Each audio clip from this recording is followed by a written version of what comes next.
Hey, good morning, everyone. You can go ahead and take a seat.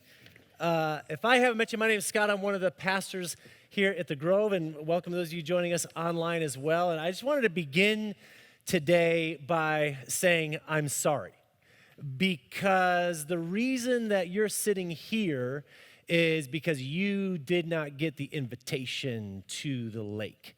And I'm not joking. In fact, this is just moments ago. Go ahead and put this up. This is a moment. This is what your friends right now, that's them, uninviting you. That's what you could be doing had they just extended a simple invitation. All right. You can take that off. Thanks. No, I'm just kidding. But I did think it was going to be about like me and 14 people. So this is amazing. This is amazing. Josh said something about going to the lake later. I'm going to take that as an invitation as well. I'm just hearing an invitation with that. Well, we have been in a series over the past several weeks called Gather, and we've been looking at different ways that we've been gathering, and really what we're about to do is I'm just going to continue with what Christine was kind of up here kind of praying us through a moment ago. If that in any way sort of resonated or touched you, I really just want to continue with that flow of thought and stream. We've been looking at ways that we gather and purposes that we gather. So maybe we gather on a team to serve each other. We looked at that one week. Or we gather to go, or we gather to bless one another. Maybe we're gathering to grow together, right? All these different ways and purposes in which we gather. Today, I don't want to do that. I want to change up just a little bit. We're wrapping up this series today. I'm going to close it out today. Next week, by the way, we start a brand new series in Joshua. So make sure you're here next week as we kick that off and get that going. But as we wrap this up today, I want us to just think about when we gather, however that is, whether it's gathering to grow together, to serve, or to worship, or whatever it is, all those things we've talked about. What are some postures that we should have towards one another so that we're gathering well? Does that make sense? What are some ways that we interact and relate to each other so that we keep gathering together? Because here is what I know. I've been doing this for a long, long time. What I know is that when you gather with your people, whatever that is, it won't be long before someone says something or does something that you disagree with. Right? That you're just like, oh my goodness, I cannot believe that you think that. Like, wow, I can't believe you just said that out loud. Right? I can't believe that you live that way and somehow you think that that's right, and you disagree with them. And then maybe what will follow shortly after that is maybe you feel judged or criticized from them. Maybe you feel offended by them. Or maybe you are the one that's starting to do the judging and the criticizing of them, right? And they end up feeling offended. But you know what I'm talking about. Are you with me, right? This has happened before, once or twice. For all of us. And then what happens is when that disagreement and those things follow, then it's not uncommon for you or for someone to say, you know what, maybe this group that I've been gathering with, maybe this team that I've been serving or whatever, maybe this really isn't a group that I want to, or people that I want to gather with anymore. And you start to remove yourself, right? And you no longer go back to that group. You no longer are meeting with them. In fact, sometimes what happens is it's not just that you step out of the group that you're gathering with because of the ways that you kind of disagree and don't see eye to eye, but you're like, you know what, I'm going to completely remove myself from that church. I'm not coming back to the Grove again. Now, awkward moment, maybe you're here because you just left the last church because of something you disagree with. Not trying to make that weird for you. Hey, welcome. Glad that you're here. Here's all I'm saying. We don't want it to happen again for any of us. And all of us, we deal with this stuff. It's just the way, it's just relationships. It's just the way it works. People say things and do things we disagree with. And it's just easier to start judging and criticizing and then to remove ourselves rather than continuing to meet. So here's what I'm saying. The point, the goal, it's not that we all agree on everything. That's not what I'm talking about, right? The goal isn't that you agree on everything. That's not where we're going. The goal is that we can disagree well. We're going to disagree. That's okay. How do we do that well so we continue to gather together when we disagree? So Justice College, our college on campus here, if you're unaware, went through a process of getting accredited by an organization named TRAX. TRAX, they send a team of people out. It's a whole process too, but one piece of it, they send a team of people out here. They come on our campus. They look at everything, every handbook, policy, manual, staff member, the books, the finance, the whole thing, right? At the end of the week, they give a report, and they basically have these three groups, findings, recommendations, suggestions. So findings are, they say, if you have any findings, then that means that it's something so significant that it's going to prevent you from moving forward with accreditation, okay? Like it's that important and it needs to be in place. Thankfully, we had 0 findings, by the way. So, yes, I know. I said, you know what? They clapped last hour too, and I said, Palmer's going to be so happy. Okay, I didn't tell him I was sharing any of this. So maybe he won't be happy. Anyway, let's just keep going. So that's what recommendations are. Recommendations are, they say, hey, if you have, these are things that they're important and you need to address them, but you have a lot more time to do it, so you can keep moving forward with accreditation, you're good, but you have more time, but you got to address. We had 3 of those, I think. So, okay, fine, great. Here's how we're going to address those, and we're doing it. And then the last one is suggestions, and that's just exactly what it sounds like. Hey, here's some things that we think, and you can do whatever you want with it. Take it or leave it, right? We had like 24 of those or something. Yeah, it's fine. There's suggestions. Okay, and nobody cares. All right. Which is actually the point. So I share that because I think when we gather together in our settings, whatever that looks like, we all come with a similar 3-set group of things that we think. Okay? So throw up the first one. So when we gather, we have the first one are these essential convictions. Okay, these are things that you are convinced of and you hold to with all that you are at the core, okay? When I was in seminary, they used the analogy or the posture, I guess, of a closed hand, right? In other words, this is something that is so essential, so important that you don't just like hold it, but you have a closed hand, or like you're not letting it go. Okay, so from like a Christian standpoint, we'd say like, hey, these are the things that's like, hey, this is what it means to be a Christian versus not a Christian, okay, type thing. So maybe you're like example, like Jesus was fully God, fully man. He died, he rose again. Okay, I mean, these things that are like core, essential convictions, you hold them with a closed hand. We all have things that we consider to be essential convictions. This should be, though, probably a somewhat like smaller group. Next one, non-essential beliefs. We all have non-essential beliefs. These things are important. They're important. They're significant in some ways, but they're not necessarily like essential. And again, in seminary, they talked about this as like things that we hold with an open hand. With an open hand, right? They're important, they're there, but the hand's open because when I come along to you, you have some things that you're also holding with that closed hand, but you have this open hand of beliefs, and I could look at your open hand, and maybe we have similar things that are in there, but you believe one way and I believe a different way about it, and that's okay. That's the point of the open-handed. There's room for some flexibility and grace there, right? So maybe I come along your hand and you're like, hey, this is what I think about you, what you think about hell, and I think something totally different about it. Well, okay, there's room for that. We're going to hold that open-handed. I said to my mom one time, and I love my mom. Mom, you're great. If you're watching, which you're probably not, love you. Anyway, I mean, not because she wouldn't, never mind. So I said to my mom, I was like, Mom, you do realize that your whole view of like end times, like what happens and how it all plays out, like I don't agree with any of that. Like you do, right? And here's the point, and that's okay. And we disagree well, because we both view that stuff with an open hand and give room, right? This is really all really important. And then our last category are non-essential opinions. Okay, we all have loads of opinions. You've got just like our 20 plus suggestions that Trax gave Justice College, right? It's like you all have opinions on things. And it says empty hand because maybe when I walk up to you and I say, hey, here's my opinion on this. What do you think? And I look at your hand, guess what I see? Nothing. It ain't even there. You don't even have an opinion. You're like, dude, I could care less. Like, I don't even know. Like, you're getting all worked up over something that's not even like on my radar, right? It's not even in my hand. And I think that's okay.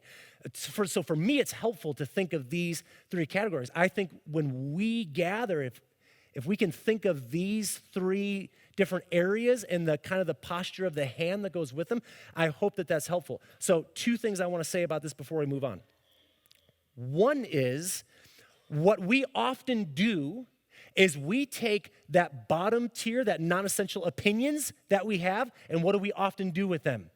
We elevate those and we raise them up as if they're extremely important, maybe even something that you should be holding with a closed hand, right? And then we disagree about that and we part ways over it and the whole thing. So it's easy for us to elevate things when really that's just an opinion that you have. And it's fine that you have that. But let's keep it where it belongs. I heard someone say one time too that the degree in which we hold each of those, the degree that we hold those should match the degree of time and energy and thought and work that we've put into them.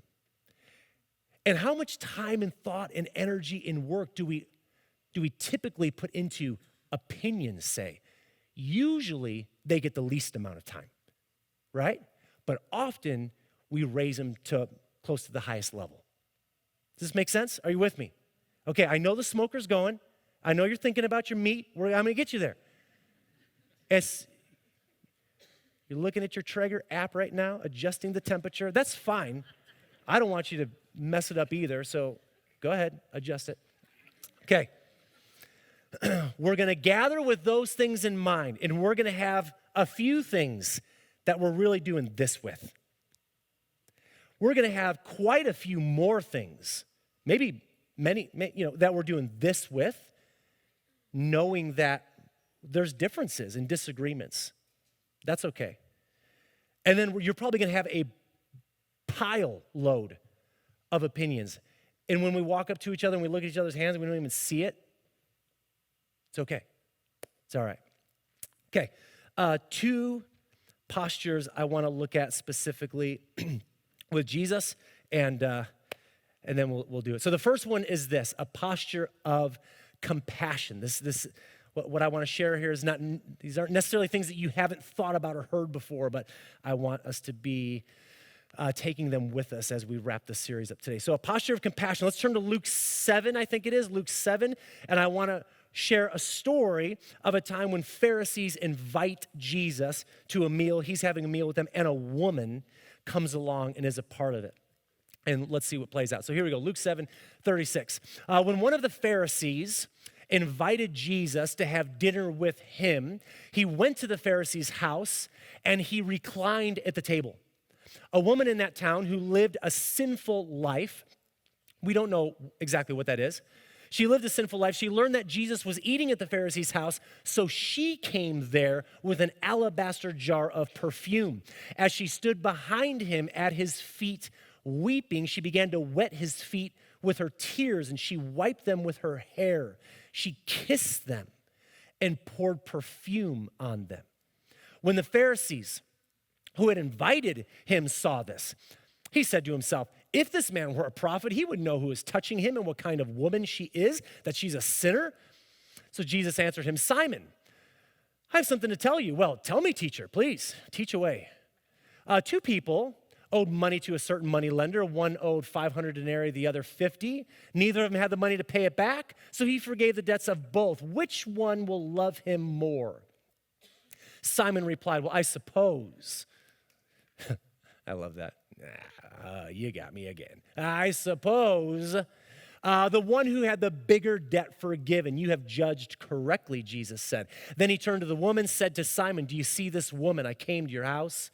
You didn't give me any water for my feet, but she wet my feet with her tears and wiped them with her hair.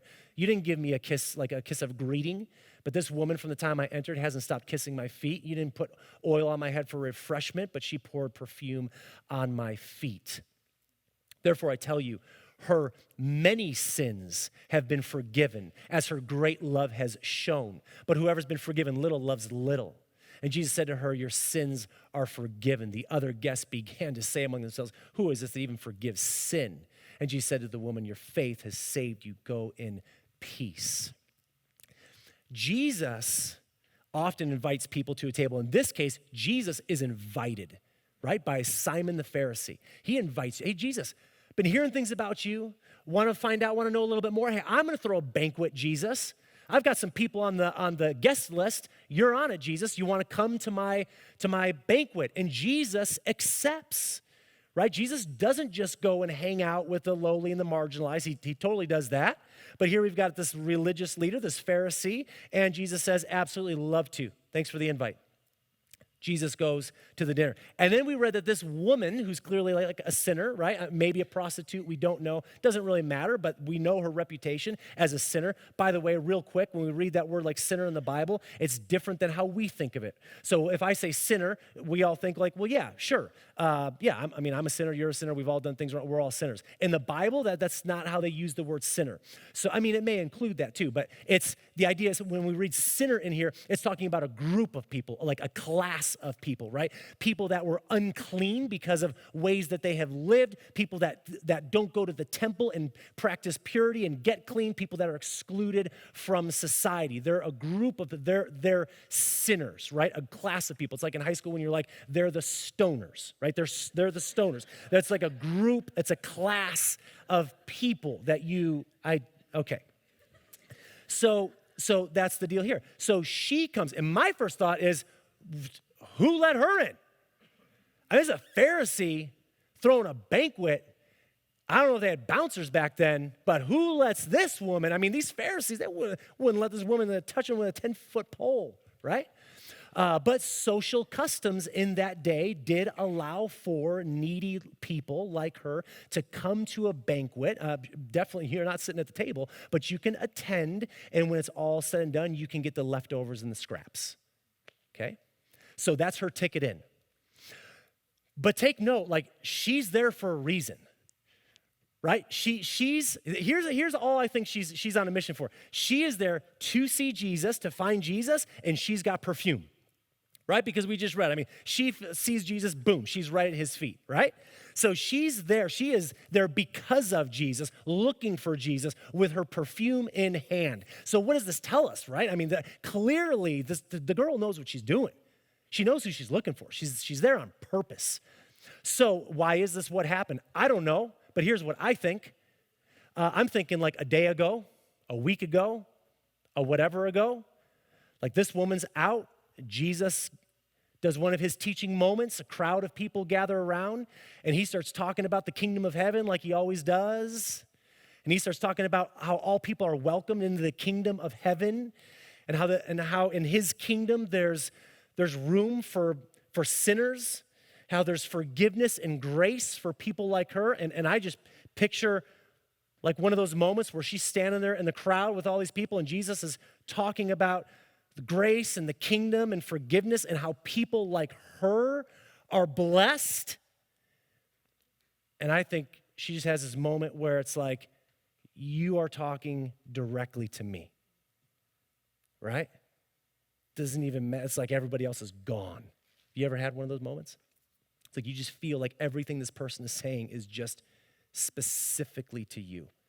And I think in that moment, whenever that moment was, something starts to happen with her as she begins to experience life in ways that she thought she never could.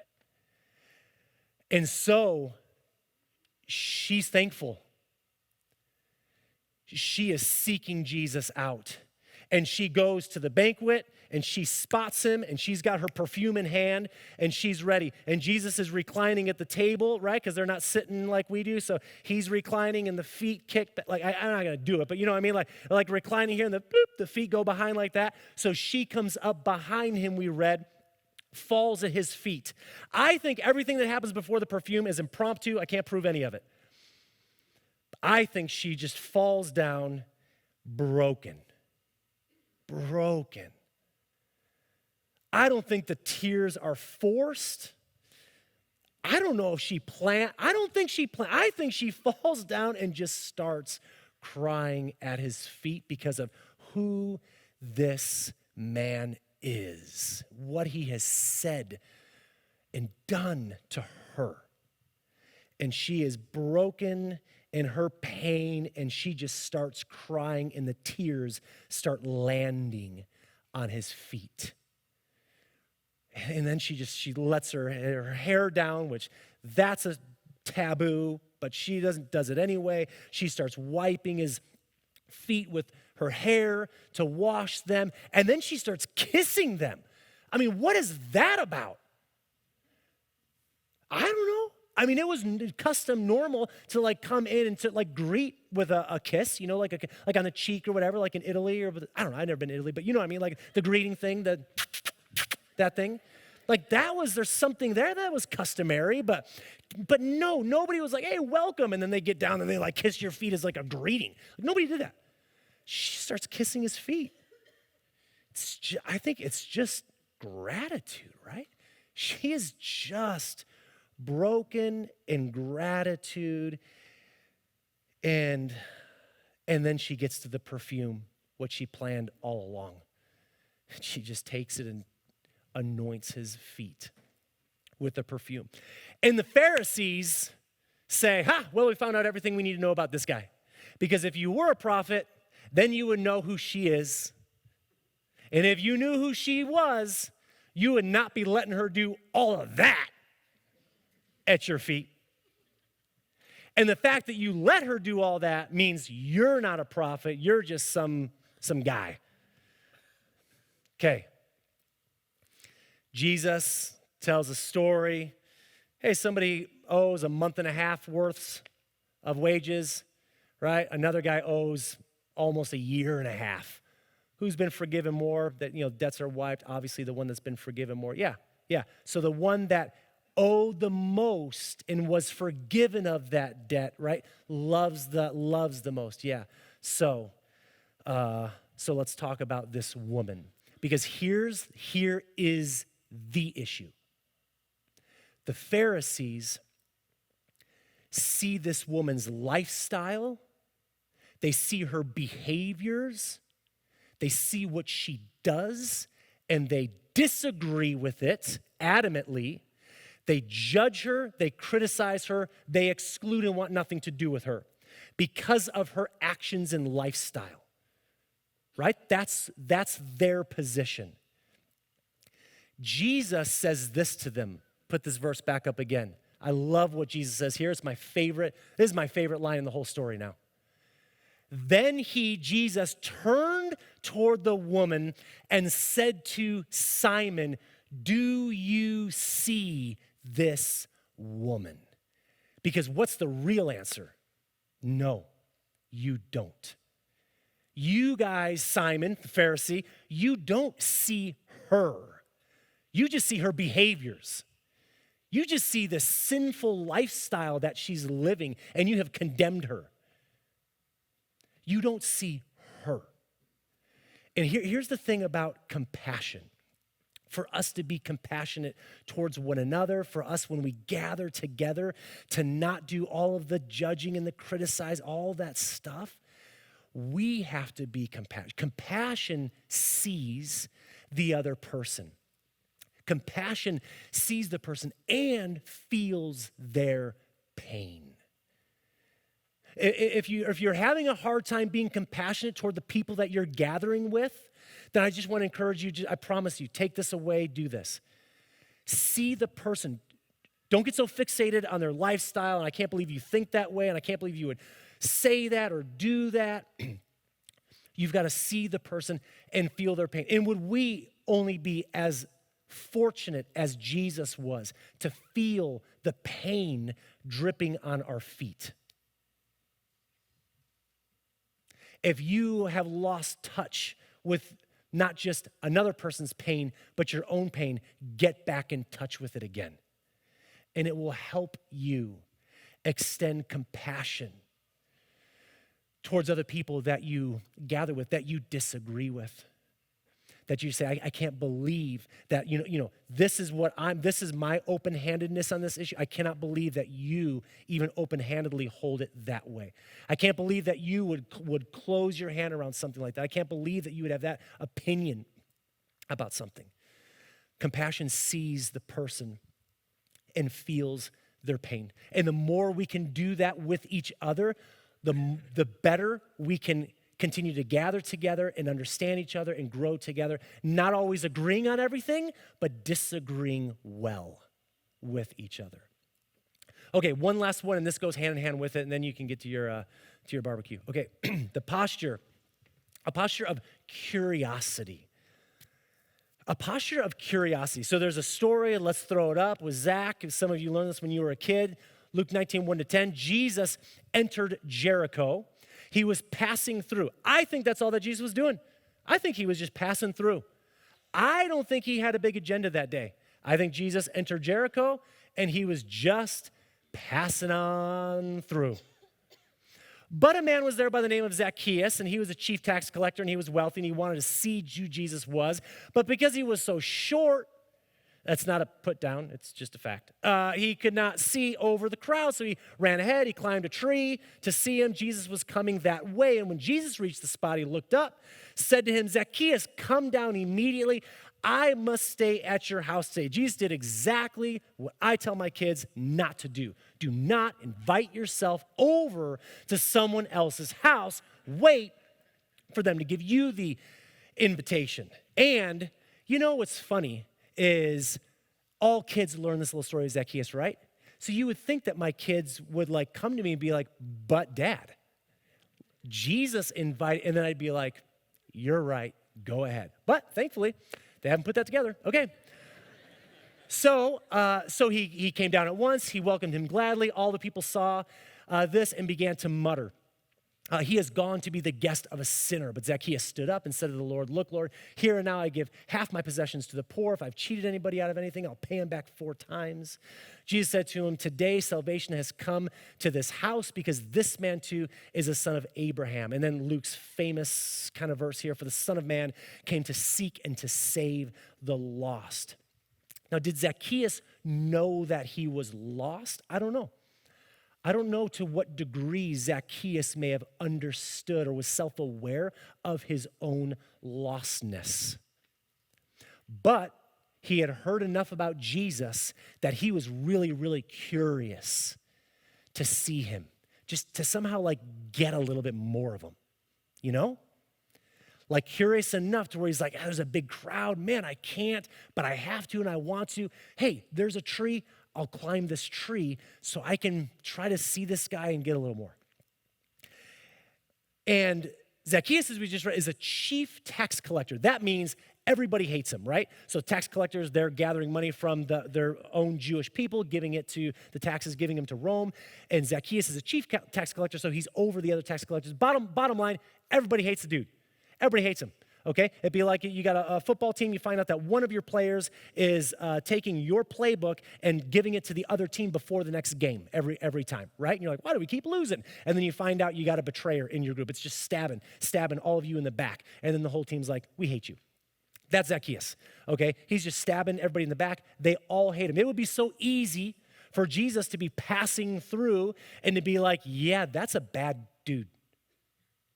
That's like not a good guy. The Zacchaeus character.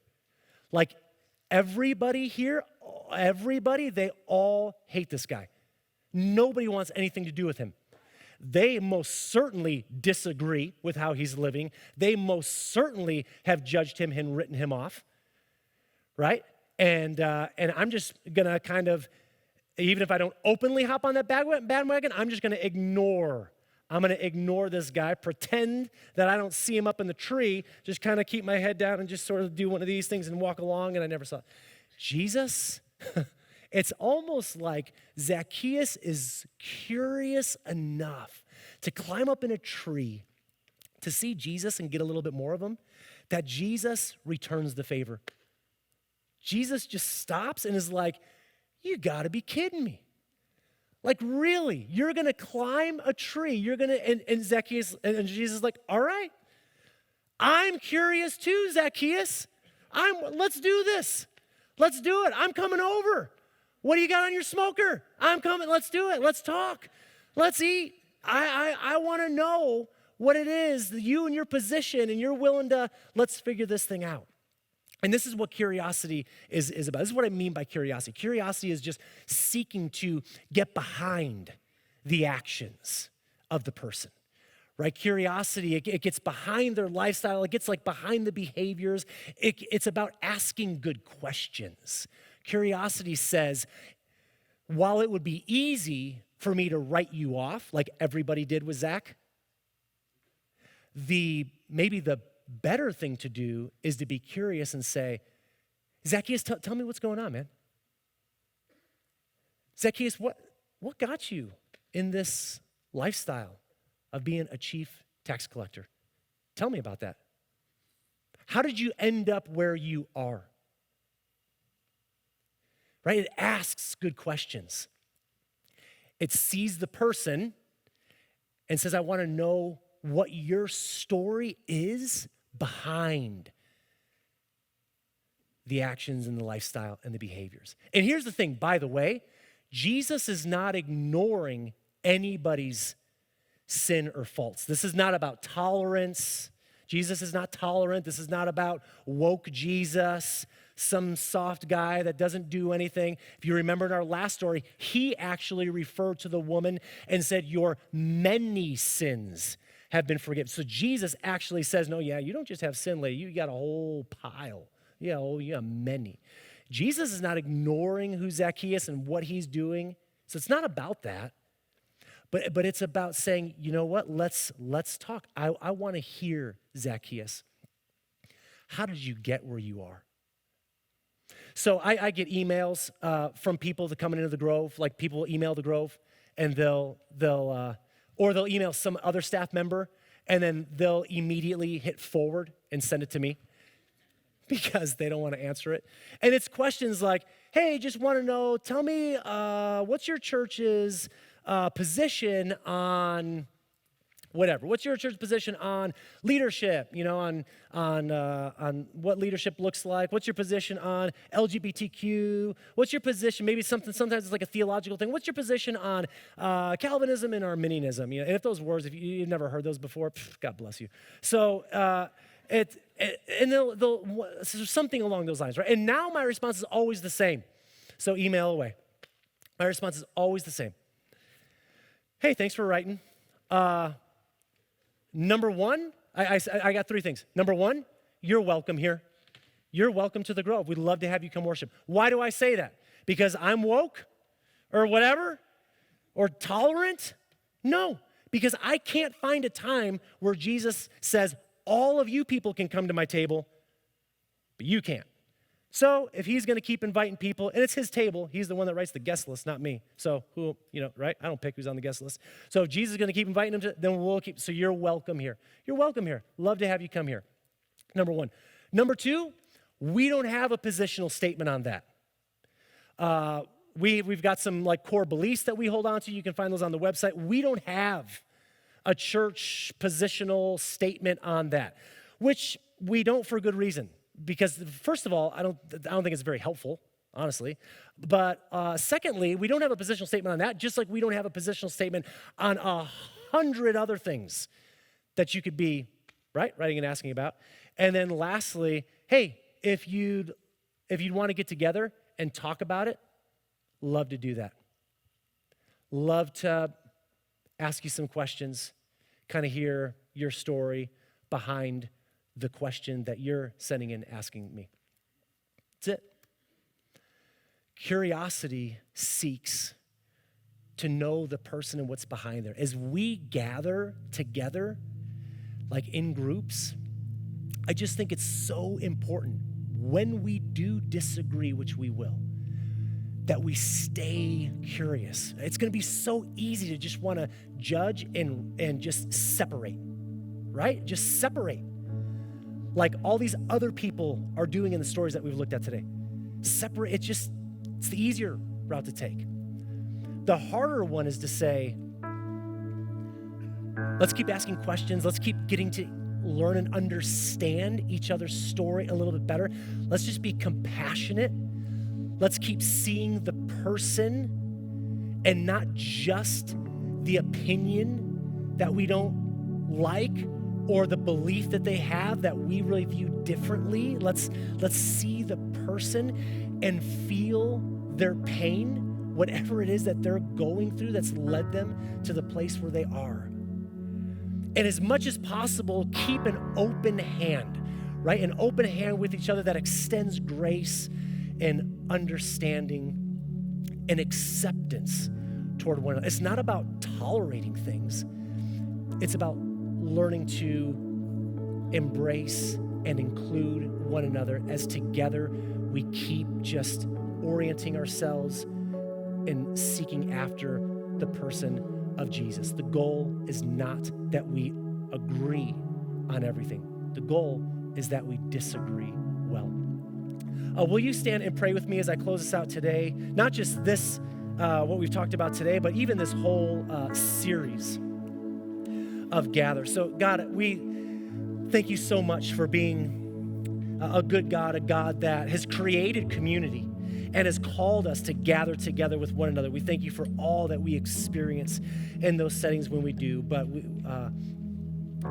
when it's hard and when we disagree, God, would we, like we see in you, Jesus, would we look for those ways where we can always be seeking a relational restoration and redemption, like a way to lift people up and to include and welcome people, a way to extend compassion and curiosity, a way to continue to travel together with one another as opposed to removing and separating ourselves from one another. Thank you for our church. God, we pray that you would give us the wisdom and the strength to do these things. We pray in your name. Amen.